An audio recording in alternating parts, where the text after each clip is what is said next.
The air in Arthur's hearth was thick with the scent of warm sugar and yeast, a perfume of happiness that had clung to the bakery's walls for 30 years. Tonight, the usual clusters of small, flour-dusted tables were pushed together, creating a makeshift banquet hall filled with laughter and the clinking of glasses. At the center of it all was Arthur, his apron a familiar canvas of pastel icing smudges worn like a badge of honor over his best shirt. His eyes, crinkled at the corners from a lifetime of sincere smiles, scanned the room with a profound, quiet contentment. These were not just customers, they were the fabric of his life. Mrs. Gable, who had bought her first birthday cake for her daughter here, now bought them for her granddaughter, old Mr. Henderson, who came every morning for a sourdough loaf and a 5-minute chat. They were all here, a testament to a life built not on wealth but on connection. The occasion was the engagement of his son, Liam, and the pride that swelled in Arthur's chest felt like a physical warmth, rivaling the ovens that had banked for the evening. He tapped his knife gently against his glass, the gentle chime cutting through the jovial noise. A hush fell over the room, all faces turning towards him with affectionate expectation. Arthur cleared his throat, his rough, capable hands momentarily gripping the edge of the table for support. "I'm not one for long speeches," he began, his voice a low, gravelly sound that held the room captive. "You all know that, but for my boy," his gaze found Liam, handsome and bright-eyed in a sharp suit that seemed to draw a line between his new life and this old-world bakery. "For Liam, I'll try." He paused, gathering the emotions that threatened to choke his words. "When your mother passed, it was just you and me in this big, empty, flour-dusty world. This bakery, it wasn't just a business. It was our anchor. Every loaf I needed was a prayer for our future, and every single sacrifice, the long nights, the skipped vacations, was worth it when I saw the man you became. Sending you to Wharton was the hardest and best investment I ever made, not because of the degree, but because it gave you the future your mother dreamed of for you." He raised his glass, his eyes glistening. "To my son Liam and his beautiful fiancée, may your life together be as sweet and as fulfilling as the love that fills this room tonight." The toast echoed around him, a wave of genuine warmth, but as the applause died down, Arthur couldn't shake the faint, unspoken worry that Liam's smile hadn't quite reached his eyes. The warm bubble of celebration was punctured by the sharp click of the bakery door. Liam stood there, flushed and slightly breathless, but it was the woman on his arm who commanded the silence that followed. Cassandra Sterling was a study in cool elegance, her sleek black dress a stark contrast to the bakery's warm, rustic charm.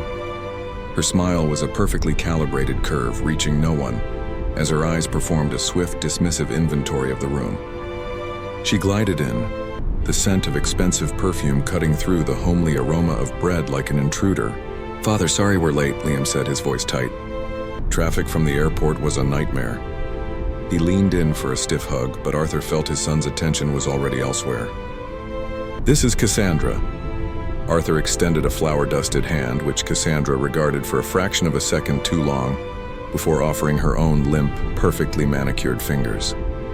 "So this is the famous bakery," she said, her tone laced with a polite condescension that felt like a slap.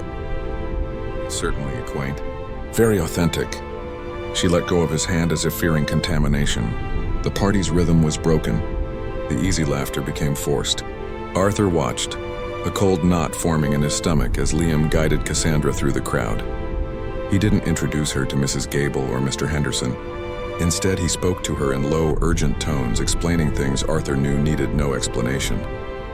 "This is the original oven, a bit outdated, but it gets the job done," Liam said, patting the brick hearth that had been the soul of the business. Cassandra ran a finger over a shelf, inspecting it for dust.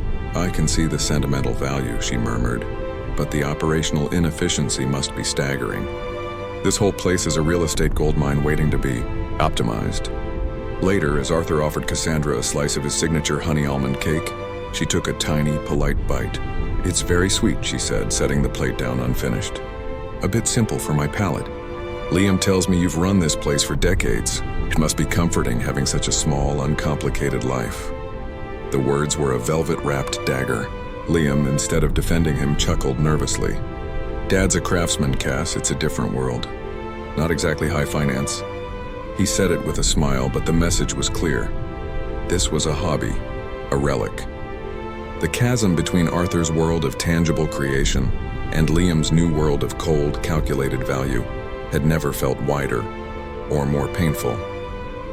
The pride of moments before now felt foolish, a sentimentality his own son had outgrown. The morning sun streamed through the bakery's large front window, illuminating dust motes dancing in the quiet air. The remnants of the party, a few stray balloons of forgotten glass, were the only signs of the previous night's joy. Arthur moved with a renewed purpose, the hurt of Cassandra's comments soothed by a hopeful plan. He had waited for this moment, for a time when he could share his legacy with his son on equal footing. When Liam arrived, still looking out of place in his designer casual wear, Arthur beckoned him behind the counter with a conspiratorial smile. "Son, I wanted to show you something. I've been thinking about the future." He pulled a worn, leather-bound book from a hidden shelf. Its pages were stained with decades of vanilla extract and chocolate, handwritten in his late wife's elegant script and his own blocky print. "This," Arthur said, his voice thick with emotion, "is everything. The secret to the honey almond cake, the sourdough starter your mother brought from Sicily. It's all here. I was thinking, now that you're back with all your new knowledge, we could partner up, modernize the place together. An online store, maybe a small expansion. Your business acumen and my recipes. We could build something even greater." Liam took the book, not with reverence, but with the detached curiosity of an appraiser. He flipped a few pages, a faint smirk on his lips. "Dad," he sighed, closing the book with a definitive thud and handing it back. "This is sweet, really, but it's a fantasy." The words were gentle, but their meaning was brutal. "You can't modernize this. This is a low-margin, labor-intensive hobby. You know nothing about real business in today's world." Arthur flinched as if struck. "I built this from nothing, Liam. I put you through school with this hobby."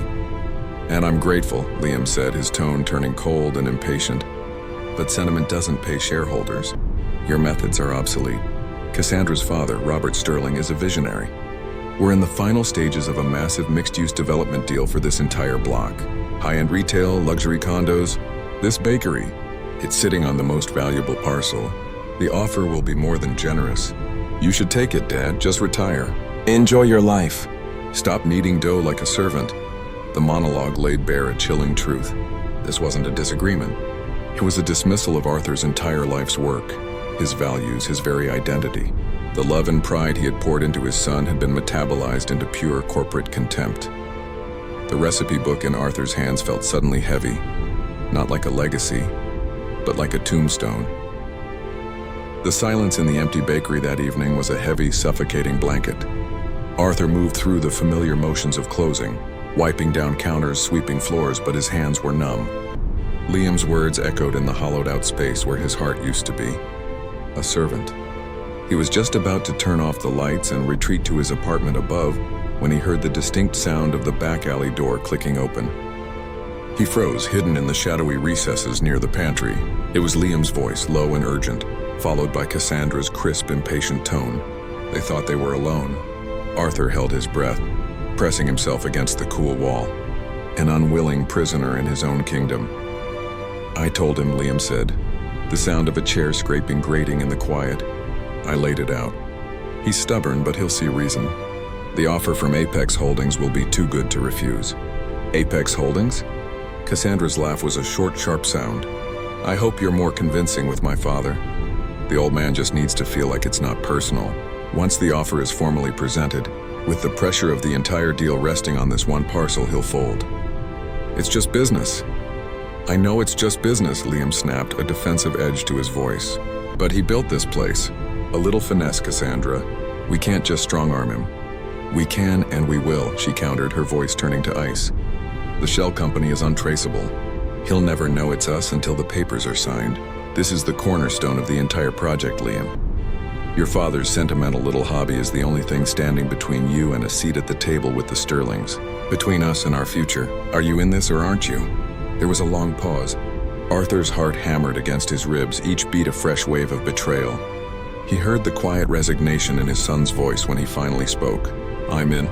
It's just business." The words were a final, brutal nail in the coffin of their relationship. As their footsteps receded and the door clicked shut, Arthur remained in the shadows.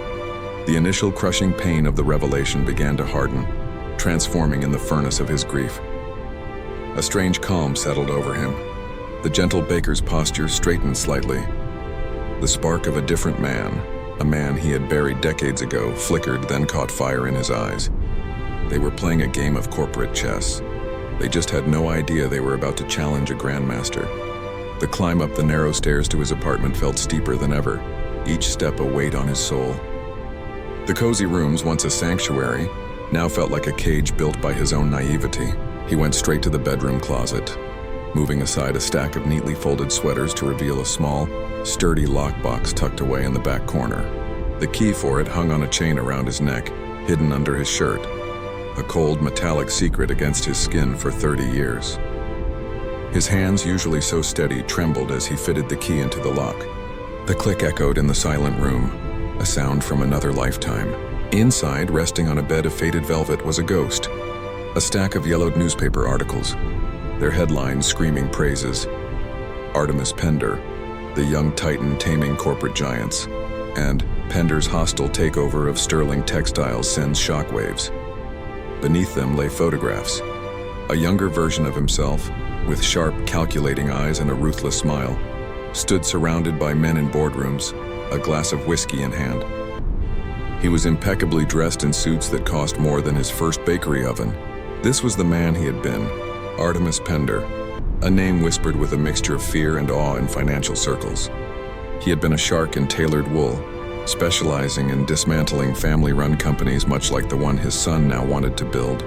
The memory flooded back, sharp and painful. It was the Sterling Textiles deal that had been his undoing. He had crushed the company, a proud, multi-generational business with cold efficiency. The day the deal was finalized, he'd read about the founder, a man not unlike the Arthur of today who had taken his own life. The victory had turned to ash in his mouth. That same week, his own wife Eleanor had been diagnosed with the illness that would take her. She had made him promise to leave that hollow world, to build something real, something that gave life instead of taking it. He had become Arthur Pendleton, the baker, and buried Artemis Pender forever. Now the irony was a bitter poison. His son was partnering with the Sterlings, the very family whose downfall had once funded his education, to destroy him. The gentle baker looked at the face of the corporate raider in the photograph. The man he had been was a monster, but he was a monster who knew how to win. To save the life he had built for Liam, he would have to become the man he had hoped his son would never know. Artemis Pender had to come out of retirement. The following days were a study in duality. By day, Arthur played the part of the defeated, heartbroken baker. His shoulders slumped a little more, his smiles for his loyal customers a little sadder. He watched Liam, who now visited the bakery with the detached air of a surveyor, and said nothing. But in the quiet hours of the night, Artemis Pender took over. From a secure, encrypted line he hadn't used in decades, he reached out to a single, discreet contact, a former associate named Silas, who operated in the shadows of high finance. The conversation was brief, coded, but effective. Silas, ever the ghost, began to pull threads. The information that flowed back to Arthur was a damning portrait of overreach. Sterling Developments, under Robert Sterling's aggressive expansion, was dangerously overleveraged. This specific project, the Heritage Quarter, was their desperate gambit for solvency, and the bakery's land was the literal cornerstone. Without it, the entire financial structure would collapse. Liam, in his arrogance, was betting everything on a house of cards, unaware of the precipice on which his future in-laws stood. Arthur saw the entire chessboard laid out before him, and he knew exactly where to place his piece. He instructed Silas to act as an intermediary. A new player entered the game, Pender Holdings, a resurrected entity from a forgotten corporate registry. Through Silas, Pender Holdings made a formal, unsolicited inquiry to Sterling Developments. They expressed keen interest in acquiring a key parcel of land for a competing vision, the exact address of Arthur's hearth. The offer was not exorbitant, but it was serious enough to be threatening, and it came with a tantalizing clause: all cash, no contingencies, with a rapid closing timeline. The move was perfectly calculated to trigger panic in a cash-strapped company. Arthur, sipping tea in his apartment, could almost hear the alarm bells ringing in Sterling's boardroom. The trap was set not with a sledgehammer but with a feather, placed precisely on the weakest point. The atmosphere in the Sterling Development's headquarters was one of unadulterated triumph. Sunlight streamed through the floor-to-ceiling windows of the executive conference room, gleaming off the polished mahogany table. Liam stood beside Cassandra, both of them radiating a victorious energy. He adjusted the cufflinks she had given him, a final touch to the image of success he had so desperately wanted to project. Robert Sterling, a bulldog of a man with a predatory grin, clapped Liam on the back. "This Pender Holdings nuisance forced our hand, but it's done. The old man will sign today. He has no choice." Liam nodded, his chest swelling with pride. He saw his father's quiet retreat over the past week not as grief, but as acceptance. The baker had been put in his place. Cassandra smoothed the front of her designer dress, a smirk playing on her lips. "I told you it was just a matter of pressure. Your father's little bakery was a charming story, but stories don't pay the bills. This," she said, gesturing to the sprawling cityscape beyond the glass, "is real legacy." They saw Arthur's life's work as a minor obstacle, now conveniently removed. The contracts were laid out, their dense legal text a testament to the cold, impersonal transaction they believed this to be. They had even arranged for a photographer to capture the moment, a glossy image for the annual report showcasing their strategic acquisition. Liam imagined the signing pen in his hand, the final act of severing his quaint past and stepping fully into his powerful future. He was not just acquiring a property, he was erasing the last reminder of the humble boy he used to be. In their arrogance, they never once considered that the quiet resignation of the baker was not a surrender, but the calm before a storm they had foolishly sailed into. The stage was set for their victory lap, completely unaware they were running straight towards a cliff. The air in the conference room was thick with the scent of expensive coffee and unearned confidence. Robert Sterling stood at the head of the table, beaming as a junior executive slid the hefty acquisition contract toward Liam. "The final version. Just needs your signature to make it official, son," Robert boomed, his voice echoing in the opulent space. Liam picked up the heavy gold-plated pen, feeling its satisfying weight. This was the moment. He would sign, and the last vestige of his insignificant past would be erased, paving the way for his glorious future. He glanced at Cassandra, who gave him an encouraging nod, her eyes gleaming with ambition. As protocol demanded, his eyes scanned the final page, checking the counterparty details one last time before he signed away his father's legacy. And then his world stopped. His gaze, meant to glide over the text, snagged, frozen. The line read, "For and on behalf of Pender Holdings Per," and below it a signature. Not some illegible scrawl of a corporate officer, but a name he had known since childhood, written in a familiar, deliberate hand. Arthur Pendleton. The blood drained from Liam's face so rapidly he felt lightheaded. The pen slipped from his numb fingers, clattering onto the polished table with a sound like a gunshot in the sudden silence. What is this?" he stammered, his voice a thin, reedy thing. He shoved the contract toward Robert Sterling. "This is a mistake. A typo." Robert's jovial expression vanished, replaced by impatience. "What are you talking about, boy?" He snatched the document, his eyes narrowing as he read the line. Confusion twisted his features, then a dawning cold fury.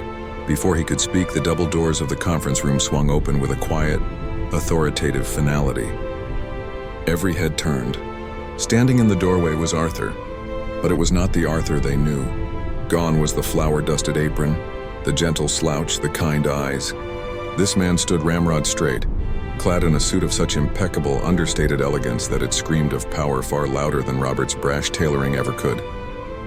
His face was a calm, unreadable mask, his eyes holding a sharp, calculating intelligence that seemed to dissect the entire room in a single, sweeping glance.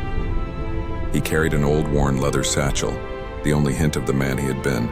He walked toward the table, his footsteps silent on the plush carpet, each step amplifying the deafening quiet. He stopped directly opposite Liam, who looked utterly shattered, his mouth agape in stunned horror. Arthur's gaze locked onto his son's, and for a moment, a flicker of profound sadness crossed his features, before it was replaced by an unyielding resolve. He picked up the contract Liam had dropped, glanced at it, and then back at his son. The silence stretched, unbearable. When he finally spoke, his voice was not the warm, gravelly tone of the baker, but the cool, measured cadence of a master strategist. each word chosen for maximum impact. "You were right, Liam," Arthur said, the ghost of a smile touching his lips. "You clearly know nothing about my business." The world, as Liam knew it, had just been pulled out from under him, and he was falling. The silence was broken by Robert Sterling's sputtering rage. "What is the meaning of this, Pendleton? Some kind of pathetic joke?" Arthur didn't even glance his way. His eyes remained fixed on Liam, who was pale and trembling. "The joke," Arthur said calmly, "is that you tried to play a game you didn't understand. You thought you were dealing with a simple baker." He opened his satchel and slid a yellowed newspaper article across the table. The headline, "Artemis Pender's Ruthless Takeover of Sterling Textiles," faced Robert. The older man's face went ashen, a flicker of long-buried terror in his eyes. "That's impossible. Artemis Pender vanished 30 years ago." "He retired," Arthur corrected, his voice like ice. "After he dismantled your father's company, Robert. The same company you used the insurance money from to start Sterling Developments." He turned back to Liam, whose confusion was absolute. "Your deal is a house of cards, son. Sterling Developments is leveraged to the brink. This project wasn't about your future. It was about their survival. They needed you to get to my land, the only parcel they didn't own, because they knew I'd never sell to a Sterling. They used you as a pawn to secure their own failing empire." Liam looked at Cassandra, seeking denial, but found only panic and fury. "But the contract," Liam stammered, pointing to the document. Arthur allowed a cold smile. "Ah, the contract. You see, Pender Holdings didn't just make an offer for the bakery. While you were so focused on your little acquisition, my intermediary negotiated a separate, conditional agreement with Sterling's primary creditor. The terms were simple. If Sterling Developments failed to secure the bakery parcel by today, triggering a default, Pender Holdings would acquire their controlling debt at a significant discount." He pulled another document from his satchel. "This isn't a sale agreement for my bakery, Liam. This is the document that gives me 51% controlling interest in the entire Heritage Quarter project. I don't just own the land, I own the deal." The power in the room had not just shifted, it had been utterly conquered. Robert Sterling sank into his chair, a broken man. Cassandra stared at Arthur not with disdain, but with a newfound, terrified respect for the legend she had just provoked. The opulent conference room emptied quickly, leaving only the echo of shattered ambitions. Robert Sterling had stormed out, dragging a furious Cassandra behind him, her final venomous glare aimed at Liam. Now, only father and son remained amidst the ruins of their relationship. Liam stood by the window, his back to Arthur, his shoulders slumped in utter defeat. The suit that had once made him feel powerful now felt like a costume. Arthur approached slowly, the aura of Artemis Pender receding, replaced by the profound weariness of a heartbroken father. "Liam," he said, his voice soft again, heavy with sorrow. Liam turned, his eyes red-rimmed with shame. Was any of it real? The bakery, the sacrifices, or was it all just a lie, a game? Arthur shook his head, a deep sadness in his eyes. "The bakery was the only real thing I ever built. I became Artemis Pender to build a fortune. I became Arthur the Baker to build a life. You thought true business was about leverage and crushing your opponent, but real business, the kind that lasts for generations, is about building something people need. It's about community. It's about integrity. That was the inheritance I wanted to give you. Not money, but a purpose." He reached into his pocket and placed a single tarnished key on the conference table between them. It was the key to the bakery's front door. "I didn't do this to destroy you. I did it to show you that the world you're chasing is hollow. The power you admired in the Sterlings is a phantom. Real strength is in the dough you knead with your own hands, in the trust of a customer who's been coming to you for 30 years. He turned and walked toward the door, pausing on the threshold. "The choice is yours now.